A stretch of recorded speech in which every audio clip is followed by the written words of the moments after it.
ও নবী, নিজের দেহের উপর কেন এত কষ্ট দেন? কেন রাত জেগে এরকম তাহাজ্জুদের জায়নামাজে দাঁড়িয়ে থাকতে থাকতে পা দুটো আপনার ফুলে যায়? কেন কষ্ট করেন? আল্লাহ কি বলে নাই, ও নবী আপনার আগের গুনাহ মাফ, পরের গুনাহ মাফ? আসলে বিশ্ব নবীর কোনো গুনাহই নাই। নবীরা মাসুম হয়, নিষ্পাপ হয়। তারপরে বিশ্ব নবীর মর্যাদা, স্ট্যাটাস বোঝানোর জন্য আল্লাহ বলেন, নবী আপনার আগের পরের সব গুনাহ আমি আল্লাহ মাফ করে দিলাম। আম্মা জানা এসে বলে, না নবী, আগের গুনাহ মাফ, পরের গুনাহ মাফ, আপনি মাসুম, নিষ্পাপ, তারপরেও তাহাজ্জুদের জায়নামাজে কেন এত কষ্ট করেন? বিশ্বনবী জবাবে বলেন, আফালা উহিব্বু আন আকুনা আবেদান শাকুরা। ও আয়েশা, আমি কি শুকরগুজার বান্দা হব না? আমি কি শুকরগুজার হব না? আল্লাহ আমার সব মাফ করে দিয়েছে, ঠিক আছে, আমার গুনাহ নাই, ঠিক আছে, কিন্তু আল্লাহর নাজ নেয়ামত ছাড়া তো এক মুহূর্ত আমার পক্ষে বেঁচে থাকা সম্ভব না। সে আল্লাহর নেয়ামতের শুকরিয়া হিসাবে আমার কি শুকরগুজার হওয়া উচিত না? আফালা উহিব্বু আন আকুনা আবদান শাকুরা। আমি কি শুকরগুজার বান্দা হব না? ও আমার ভাইয়েরা, বিশ্বনবী ঠিক এমন ভাবে আনুগত্যের নমুনা দেখাতেন। এখানেই শেষ নয়, আম্মা জানা এসে বলেন, তাহাজ্জুদের জায়নামাজে দাঁড়িয়ে থাকতে থাকতে ফালাম ইয়াজাল ইয়াবকি হাত্তা বাল্লা লিহিয়াতাহু। আমার নবী কেরাত পড়তে পড়তে কাঁদতে কাঁদতে দাড়ি বেয়ে বেয়ে ওনার পানি ঝরতো। আর এক জায়গায় এসেছে হাত্তা বাল্লা হাজারাহু, নবীর জামা ভিজে যেত চোখের পানিতে। অন্য বর্ণনায় এসেছে হাত্তা বাল্লাল আরদা, সিজদায় লুটিয়ে পড়ে যখন বিশ্বনবী কান্না করতেন, বিশ্বনবীর চোখের পানি দিয়ে জমিন ভিজিয়ে যেত, জমিন ভিজিয়ে দিতেন।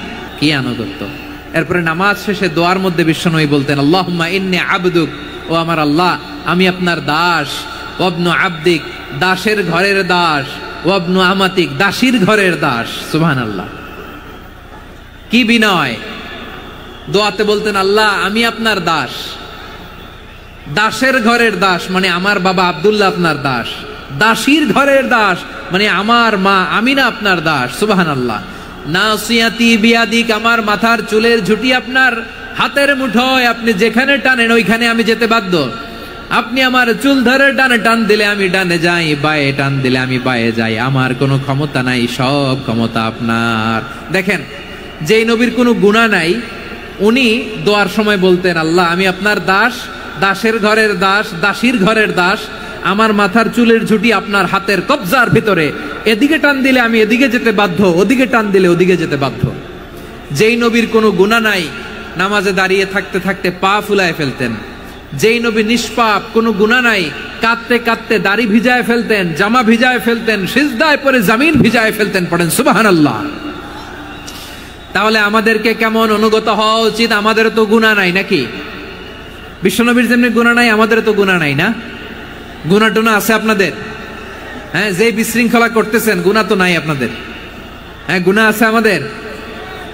গুনাহ নাই কার? দেখে হাত তোলেন তো, যে হুজুর আমি কোনোদিন কোনো পাপ করি নাই, নিষ্পাপ, বেগুনা, মাসুম, জান্নাত থেকে পালায় আসছি। জান্নাত থেকে পালায় আসছেন এরকম কে আছেন? দেখি তো, আছে এরকম কেউ? আছে? নাই। আমরা সবাই পাপী, আমাদের পাপের কোনো শেষ নাই। আওয়াজ করে বলেন ঠিক কিনা? তাহলে আসুন আমরাও বিশ্বনবীর মতো অনুগত হই, অনুগত হয়ে আল্লাহর কাছে চাই। এই যে আল কানিতিনা ওয়াল কানিতাতি, মানে অনুগত বান্দা এবং বান্দি। আমরা দোয়ায় কুনুত পড়ি না? কুনুত কোন নামাজে? কোন নামাজে? বিতরের নামাজে কি দোয়া পড়ি? দোয়ায়ে কুনুত। এই কুনুত থেকে ওয়াল কানিতিনা ওয়াল কানিতাত, তাফসীর বুঝে নেন। কুনুত থেকে কানিতিনা ওয়াল কানিতাত। তাহলে দোয়ায়ে কুনুত হচ্ছে বিনীত হয়ে, অনুগত হয়ে আল্লাহর কাছে চাওয়া। আমরা তখন দাঁড়িয়ে বলি, আল্লাহুম্মা ইয়্যাকা না'বুদু ওয়া লাকা নুসাল্লি ওয়া নাসজুদ ওয়া ইলাইকা নাসআ ওয়া নাহফিদ নারজু রাহমাতাকা ওয়া নাখশা আযাবাকা ইন্না আযাবাকাল জিদ্দা বিল কুফফারি মুলহিক। আল্লাহ আপনার কাছে চাই, আপনার কাছে প্রার্থনা করি, আপনার আযাবকে ভয় করি, আপনি ছাড়া আমাদের বাঁচাবার কেউ নাই। কুনুতের মধ্যে আমরা এই দোয়া করি কি করি না? অনুগত হয়ে এই দোয়া করি। যারা রমজানের শেষ দশকে মক্কা শরীফে থেকেছেন, তারা শেখ আব্দুর রহমান সুদাইসের কুনুত পেয়েছেন।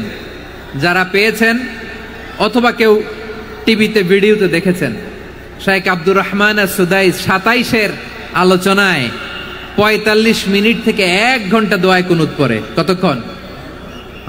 আল্লাহুম্মা হদিনা ফিমান হাদাইত ওয়া আফিনা ফিমান আফাইত ওয়া তাওয়াল্লানা ফিমান তাওয়াল্লাইত ওয়া বারিক লানা ফিমা আতাইত ওয়া কিনা ওয়াসরিফ আন্না বিরহমাতিকা শাররা মা কাদাইত ফাইন্নাকা তাকদি বিল হাক্কি ওয়া লা ইয়াকদা আলাইক। এমন ভাবে হেরেম শরীফে মক্কায় শায়েখ আব্দুর রহমান আস-সুদাইস দাঁড়িয়ে হাত তুলে লক্ষ লক্ষ উমরা পালনকারীদেরকে নিয়ে এক মুনাজাত ধরে কাঁদতে কাঁদতে মানুষ বেহুশ হয়ে যায়, হৃদয় বিগলিত হয়ে যায়, চোখ দিয়ে দার দার করে পানি নামতে থাকে। 27 রাতে মক্কায় শায়েখ আব্দুর রহমান আস-সুদাইসের দোয়ায়ে কুনুত যদি শুনেন, আল্লাহর কাছে চাওয়াকে বলে কুনুত। আল্লাহ বলেন আল কানিতিনা ওয়াল কানিতাতি, অনুগত বান্দাদেরকে আমি পছন্দ করি। আমার 3 নাম্বার পছন্দনীয় বান্দা হলো অনুগত নারী ও পুরুষ। সুবহানাল্লাহ পড়েন।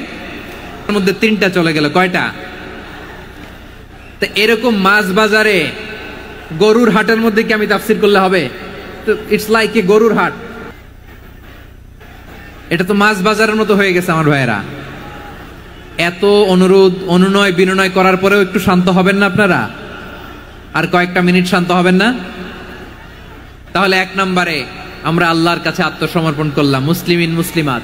2 নম্বরে মুমিনিন মুমিনাত, বিশ্বাসের স্বীকৃতি দিলাম। 3 নম্বরে কানিতিন কানিতাত, আল্লাহর সামনে অনুগত হয়ে দাঁড়ালাম, দোয়া করলাম। 4 নম্বরে সাদিকিন সাদিকাত, সত্যবাদী নারী ও পুরুষ। সত্যবাদী নারী ও পুরুষ। ইসলাম আমাদেরকে সত্যবাদী হতে বলে। কি বলে? সত্যবাদী হতে বলে। মিথ্যা বলতে নিষেধ করে, কারণ মিথ্যা সবচেয়ে বড় পাপ, সব পাপের বাপ। সব পাপের বড় পাপ হচ্ছে মিথ্যা। একটা মিথ্যা বললে ওইটারে ঢাকতে আরো 10টা মিথ্যা বলা লাগে, ওইটারে গোজামিল দিতে আরো 30টা মিথ্যা বলা লাগে, কি লাগে না? আর কোনোদিন মিথ্যা বলবেন? মিথ্যার সাথে আমাদের সম্পর্ক নাই। আওয়াজ করে বলেন, মিথ্যার সাথে আমাদের সম্পর্ক নাই। কিন্তু আমাদের সমাজে মিথ্যা আছে না নাই? হ্যাঁ, ময়মনসিংহবাসী মিথ্যা বলে না, সত্য বলে নাকি? মাশাআল্লাহ মাশাআল্লাহ। এখন মোবাইল ফোনের কারণে মিথ্যা আরো বেড়ে গেছে। বিছানায় শুয়ে আছে, অফিস থেকে ফোন দিছে, আপনি কোথায়? কয় স্যার জ্যামে আটকে আছি। জ্যামে আছে না নাই? আসলে কোথায়? হ্যাঁ, বিছানায়। দেশের ভেতরে আছে, ফোন করছে একজন, বলে আমি একটু জরুরি কাজে দেশের বাইরে এসেছি। আছে না নাই? এরকম মিথ্যা কথা, মিথ্যা আশ্বাস। আমাদের নেতারা জনগণকে মিথ্যা আশ্বাস দেয় কি দেয় না? সব নেতারা দেয় তা বলি না, কিন্তু অনেকেই দেয়। এই মিথ্যা আশ্বাস যেন আমরা না দেই। সমাজে মিথ্যা বয়ান আছে না নাই? মিথ্যা ন্যারেটিভ আছে না নাই? আদালতে মিথ্যা সাক্ষী আছে না নাই? তিনি আমাদেরকে বলেছেন সত্যাশ্রয়ী হতে। রব্বুল আলামিন বলেন ওমান আসদাকু মিনাল্লাহি হাদিসা, আল্লাহর চাইতে সত্যবাদী আর কেউ আছে নাকি বলেন? আল্লাহর চাইতে বেশি সত্যবাদী কেউ আছে?